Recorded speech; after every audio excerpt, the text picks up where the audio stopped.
लोगों का जो ईवीएस का एग्ज़ाम है, तो अभी कुछ 12 आंसर मैं डिस्कस करता हूँ, तुमको वही करना है। और मैप भी रीडिंग मैंने अपलोड कर दिया, ठीक है। तो सबसे पहला बुक का फर्स्ट आंसर है कंपोनेंट्स ऑफ एनवायरनमेंट पढ़ना है, ठीक है। तो एनवायरनमेंट क्या था, जो हमारे आसपास है, हमारा नेचर होता है, लिविंग नॉन लिविंग रहता है। तो एक होता है नेचुरल, एक होता है मैन मेड, ओके। तो नेचुरल एनवायरनमेंट में क्या लिखने का, बायोटिक और अबायोटिक। अबायोटिक का मतलब होता है जिसमें लाइफ होता है, जिंदगी होता है, plants, animal, human being, soil, सबके ऊपर दो दो लाइन डाल दो। अबायोटिक मतलब वो भी कुदरती चीज़ है, पर वो जिसमें लाइफ नहीं होता है, हवा, पानी, ज़मीन, रिसोर्स जो हमको मिलता है, मिनरल, क्लाइमेट, ये सब क्या हो गया, अबायोटिक। बायोटिक बोले तो लिविंग थिंग्स, और नॉन अबायोटिक मतलब नॉन लिविंग थिंग्स, ओके। और फिर मैनमेड एनवायरनमेंट में क्या लिखेगी, जो इंसान ने बनाया। इंसान ने क्या बनाया, सोसाइटी बनाया, economic, political, transport, school, college, internet, technology. तो इसको एंथ्रोस्फीयर बोलते हैं। ये हो गया तुम्हारा कंपोनेंट्स ऑफ एनवायरनमेंट, ओके। एक ये टॉपिक पढ़ना है, सिंपल शॉर्ट में बता रहा हूँ। फिर एक है structure of environment. Structure of environment मतलब एनवायरनमेंट का स्ट्रक्चर कैसा है। तो एक फिजिकल है और एक बायोलॉजिकल है। फिजिकल में क्या है, लिथोस्फीयर, हाइड्रोस्फीयर, एटमॉस्फेयर। लिथोस्फीयर का मतलब होता है ज़मीन। लिथोस्फीयर बोले तो ज़मीन। तो ज़मीन कितना परसेंट है, 29% है, ठीक है। ज़मीन का फॉर्म क्या है, माउंटेन है, रॉकी है, आइलैंड है। और हाइड्रो मतलब पानी होता है, पानी। तो पानी कौन सी शक्ल में, टोटल 71% है पूरे वर्ल्ड में पानी। ओशन, रिवर, माउंट है ना, रिवर, वेल है ना, पॉन्ड। एटमॉस्फेयर बोलता है हवा। हवा में अलग अलग गैस है, ऑक्सीजन, कार्बन डाइऑक्साइड, नाइट्रोजन ज़्यादा होता है। फिर होता है बायोलॉजिकल सिस्टम। बायोलॉजिकल बोले तो बायोस्फीयर, जिसमें जीव होता है, जान होता है, जिसमें फ्लोरा फौना होता है, प्लांट्स और एनिमल आता है, ओके। और फिर इकोसिस्टम का मतलब होता है interaction between living things and non living thing. मतलब जो जीव और अजीव के साथ जो इंटरेक्शन होता है ना, लिविंग नॉन लिविंग। जैसे कि बकरी है, बकरी घास को खाती है, तो बकरी जान क्या हो गया, बकरी लिविंग। तो नॉन लिविंग बोला हवा, पानी, ये सब। तो फिर इसमें ये पढ़ना है, फूड चेन पढ़ना है, कौन किसको खाता था। तुमने बचपन पढ़ा था, producer, herbivorous, carnivorous, omnivorous, detritivorous, decomposer. तो प्रोड्यूसर कौन है, जो अपना खाना खुद बनाता है, प्लांट्स। हर्बीवोरस का मतलब होता है गाय। हर्बीवोरस बोले तो जो गाय, घास घास उस खाता है, ओके, गाय, गोट। कार्निवरस कौन होता है, जो मांस खाता है, कौन खाता है, मांस, शेर। ओमनीवोरस बोले तो इंसान, जो दोनों खाता है, घास भी खाता है और जानवर भी खाता है, ओके। डर्टीवर्स बोले तो ईगल, जो मरे जानवर को खाता है, जिंदे जानवर को नहीं खा रहा है। ईगल बोले तो चील, कौवा, ये सब, वल्चर्स। और डिकम्पोजर बोले तो वो कीड़े मकोड़े, बैक्टीरिया, जो मरे हुए जानवर को, हार्ड कॉम्प्लेक्स को, हड्डी को गला के मट्टी में मिला देते हैं। इस तरह ये सर्कल चलते रहता है, ओके। एक ये टॉपिक तुमको पढ़ना है, ओके। फिर इसके बाद एक आंसर है तुम्हारा नेक्स्ट मॉड्यूल में, आपका ये आंसर, ओके। ये आंसर हो गया तुम्हारा, जो भी मैंने रिवाइज करा था। अब तुम्हारा नेक्स्ट टॉपिक क्या बच्चे लोग, ये तुम लोग ने बचपन में पढ़ा था, हाइड्रोजिकल साइकिल, है ना। कैसे बारिश होती है, तो बारिश गिरती है, तो उसको प्रिसिपिटेशन बोलते हैं। तो पानी जमा होता है ग्राउंड वाटर में, माउंटेन है ना, सब जमा होता है। पानी समुद्र में आता है, फिर समुद्र से भाप बन के ऊपर जाता है, इवापोरेशन होता है। फिर सन क्या करता है, पानी को जमा करके कंडेंसेशन बोलते हैं, ओके। इसको बोलते हैं साइकिल। अब एक आंसर है, मैन एंड एनवायरनमेंट रिलेशनशिप। मतलब इंसान और वातावरण का क्या रिलेशन है। तो इंसान को एनवायरनमेंट से बहुत फ़ायदा मिला है, बेनिफिट मिला। तो अपनों को क्या क्या एनवायरनमेंट से मिला है, medicine, food, building material, benefit, हवा, पानी, ये हमको एनवायरनमेंट देता है, ये अपना बेनिफिट है। पर इंसान ने एनवायरनमेंट को क्या किया, डैमेज किया, डिस्ट्रक्शन किया, डिग्रेड किया, तबाह किया, बर्बाद किया, काटा, है ना। तो एनवायरनमेंट को क्या फ़ायदा मिला और क्या नुकसान, वो बताने का था, ओके।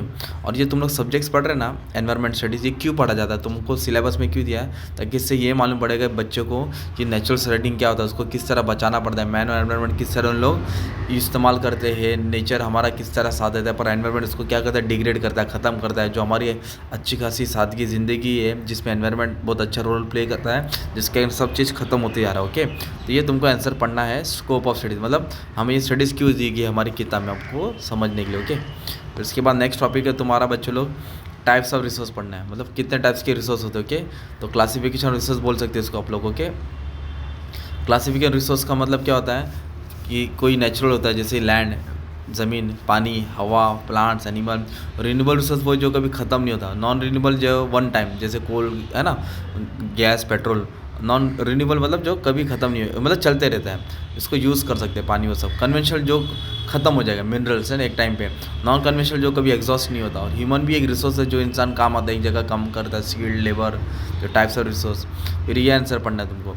फॉरेस्ट रिसोर्स, जंगल को किस तरह बचाना है। जंगल को बचाने के लिए जैसे पुष्पाराज झाड़ काटते हैं ना अपने लिए, वो क्या करता है, धंधा करता है जैसे कमाओ, पर वो गलत होता है, क्योंकि अपने झाड़ को बचाना चाहिए। इसके लिए अफॉरेस्टेशन, झाड़ लगाना चाहिए, कटिंग ऑफ ट्रीज को इम्प्रूव करना चाहिए। ऐसा झाड़ को नहीं काटना चाहिए कि पूरे जड़ से उखड़ जाए। और बाद में विजिलेंस, नज़र रखना चाहिए कि कौन, मतलब एक ऑफिसर तैनात होने चाहिए फॉरेस्ट डिपार्टमेंट, जो नज़र रखे जंगल की हरकत पर, rules better loss and policy बनाए, वेस्टेज कम करे, एनवायरनमेंट पे चेक करते रहे बार बार, और लोगों में जागरूकता फैलाए, अवेयरनेस क्रिएट करे। इस तरह अपना एनवायरनमेंट बच सकता है। और सस्टेनेबल डेवलपमेंट ऑफ रिसोर्स का मतलब क्या होता है मालूम है क्या बच्चों लोग, कि रिसोर्स को किस तरह बचाया जाए। रिसोर्स बोले तो पानी हो गया, बिजली हो गया, तेल हो गया, डीजल हो गया, आने वाले टाइम पे ख़त्म होएगा ना, कंजम्पशन मतलब बचाना चाहिए। तो अपनों को आज की नीड्स भी देखना है, फ्यूचर भी संभालना है। ऐसे नहीं कि आज की नीड्स देखते देखते कल के लिए ख़त्म कर देवे, तो फ्यूचर के लिए वर्ल्ड के लिए भी थोड़ा रिसोर्स संभाल के रखना, उसको बोलते हैं सस्टेनेबल डेवलपमेंट। एनवायरनमेंट को ख्याल करना है, प्रोटेक्ट करना है, बचाना है, गाइडलाइन बनाना है कैसे किस चीज़ को यूज़ करना है, वही बायोडाइवर्सिटी को बचाना है। बायोडाइवर्सिटी का मतलब होता है प्लांट्स और एनिमल, है ना, ये सब का ख्याल करना है। फिर एक अच्छा लॉ बनाना है जिससे सब चीज़ सिस्टमेटिकली चले, रीयूज़ रिसाइकल, ये आर मंत्र फॉलो करना है, इको फ्रेंडली टेक्नोलॉजी यूज़ करना है, जैसे हमारे BST बस है ना, ये सब टेक्नोलॉजी के थ्रू। फिर एक दिया आंसर पॉपुलेशन एक्सप्लोशन, मतलब आबादी क्यों बढ़ रही है, what are the reason for population. तो एक तो हाई बर्थ रेट, ज़्यादा पैदा हो रहे और कम मर रहे। ज़्यादा पैदा होगी तो भी आबादी बढ़ती है, कम पैदा होगी तो भी आबादी बढ़ती है। जैसे मैरिज, शादी तो कंपलसरी है ना भाई, शादी होगी तो बच्चे होंगे। अर्ली मैरिज, जल्दी शादी जल्दी बच्चे। इलिटरेसी, अनपढ़, नॉलेज नहीं तो बच्चे पैदा। Family planning, no knowledge. Poverty, गरीबी, तो ज़्यादा बच्चे ज़्यादा पैसा। जॉइंट फैमिली सिस्टम, हम दो हमारे दो बाकी सबके आने दो, इस तरह। लो स्टेटस वुमेन, वुमेन को कोई स्टेटस नहीं है, पावर नहीं है। ये बर्थ रेट है। डेथ रेट बोले तो क्यों कम हो गया, क्योंकि अभी नेचुरल कैलेमिटीज हम लोग कंट्रोल कर सके। अर्थक्वेक आता है, बाढ़ आता है तो हम जानें बचाते हैं। हेल्थ फैसिलिटीज़ अवेलेबल है, मेडिकल, लोगों की रहन सहन बढ़ गई, एजुकेट हो गए। तो ये रीज़न के कारण ना लोग ज़्यादा पैदा हो रहे, ना लोग मर रहे, तो पॉपुलेशन एक्सपोर्ट हो रहा है। और फिर पॉपुलेशन के बारे में इफेक्ट बताने का क्या क्या होता है, ठीक है। फिर ह्यूमन डेवलपमेंट इंडेक्स करके एक आंसर आएगा जिससे मालूम पड़ता है कि कौन सा देश कितना डेवलप है। तो इसमें 3 चीज़ होता है। लाइफ एक्सपेक्टेंसी मतलब होता है लोग कितने साल जी रहे हैं। लिटरेसी रेट का मतलब होता है पढ़ाई लिखाई। स्टैंडर्ड लिविंग मतलब रहन सहन। तो सबसे ज़्यादा देश अमीर है नॉर्वे। डेवलप कंट्री में अमेरिका आता है, नॉर्वे आता है, यूरोपियन कंट्री आता है। डेवलपिंग कंट्रीज़ कौन होता है मालूम है, जो अभी मतलब अभी चल रहा है, जैसे चाइना, इंडिया डेवलपिंग स्टेज में हो गया, ओके। और अंडर डेवलप बोले तो बांग्लादेश, श्रीलंका, अभी ये सब कर्जा, मतलब अभी भूटान, ये अंडर डेवलप कंट्री है अभी तो पूरा डेवलप हुई नहीं है, ओके। तो इंडिया का रैंक कितना, 131 HDI पे, ओके। फिर एक तुमको ये बताने का डेमोग्राफिक ट्रांजिशन मॉडल, मतलब किस तरह पॉपुलेशन पूरी दुनिया का बढ़ते गया घटते गया। तो फेज़ 1 में क्या था मालूम है, मेडिकल फैसिलिटीज़ नहीं थी तो लोग मरते थे। तो इस तरह एक स्टेज था जहाँ पॉपुलेशन स्टेबल था। फिर स्टेज 2 में हाई बर्थ रेट, ज़्यादा पैदा होने लगा, डेथ रेट कम होने लगा। फिर ग्राफ ऐसा ऊपर जाते गया। और फेज़ 3 क्या होता है, लास्ट स्टेज है where low but fluctuating birth rate and low death rate which can be found in develop country. मतलब डेवलप कंट्री में लो है पर डेवलपिंग कंट्री में ज़्यादा रेट से बढ़ रहा है। ये डेमोग्राफिक ट्रांजिशन है। लास्ट मॉड्यूल में अर्बनाइजेशन के ऊपर पढ़ना है, मतलब सिटीज़ के बारे में लिखने हैं तुमको। शहर क्या होता है, industry, social, school, college, modern, migration, यहाँ से वहाँ आना, है ना। तो ये अगर माइग्रेशन, और एक है माइग्रेशन, लोग यहाँ वहाँ से आते हैं ना, गांव से शहर में आते हैं काम करने के लिए। दूर दराज से कहाँ आएंगे लोग, गांव से शहर में आएंगे, काहे के लिए आते हैं, काम करने के लिए आते हैं। वन प्लेस टू अनदर, उसको बोलते हैं माइग्रेशन। इंटरनल बोले तो इंडिया के अंदर, इंटरनेशनल बोले तो इंडिया से बाहर जा रहे हैं। इंडिविजुअल बोले तो अकेला जाएगा, ग्रुप बोले तो सब जाएंगे। जैसे लॉकडाउन में सब लोग घर के घर लोग माइग्रेट हो रहे थे ना। और वॉलंटरी मतलब मन है तो गया, फोर्स बोले तो जाना ही पड़ता है भाई। तो माइग्रेशन से क्या होता है, लोगों को काम काज मिलता है। और बुरी इफेक्ट ये है कि जहाँ लोग माइग्रेट होकर आ रहे वहाँ बहुत नुकसान पहुँचाना पड़ रहा है। और स्मार्ट सिटी वाइज, और एक स्मार्ट सिटी के ऊपर आंसर आएगा। स्मार्ट सिटी वो सिटी है जहाँ सब स्ट्रक्चर वेल डेवलप रहेगा, सोफिस्टिकेटेड टेक्नोलॉजी रहेगा, है ना, रेजिडेंट बिल्डिंग स्ट्रक्चर रहेगा, अच्छा खासा रहन सहन रहेगा, उसी जगह में जॉब्स भी रहेगा, IT सेक्टर रहेगा, मतलब सब सिस्टमेटिक रहेगा। जहाँ कोई बोलते हैं ना ये सब नहीं रहेगा, जैसे हम लोग रहते वैसा नहीं होता। तो इससे गवर्नमेंट अपने इंडिया में स्मार्ट सिटी बना रहा है जहाँ सब चीज़, पानी, इलेक्ट्रिसिटी, है ना, सब इको फ्रेंडली टेक्नोलॉजी रहेगा। ये सब टब उठा के तुम लोग डाल सकते हो, ओके।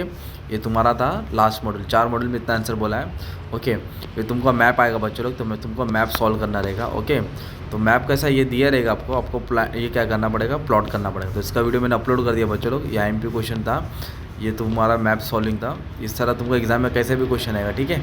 आपका काम अच्छे से पढ़ लो, बस ध्यान देना, ठीक है। Thank you very much and all the best for exam.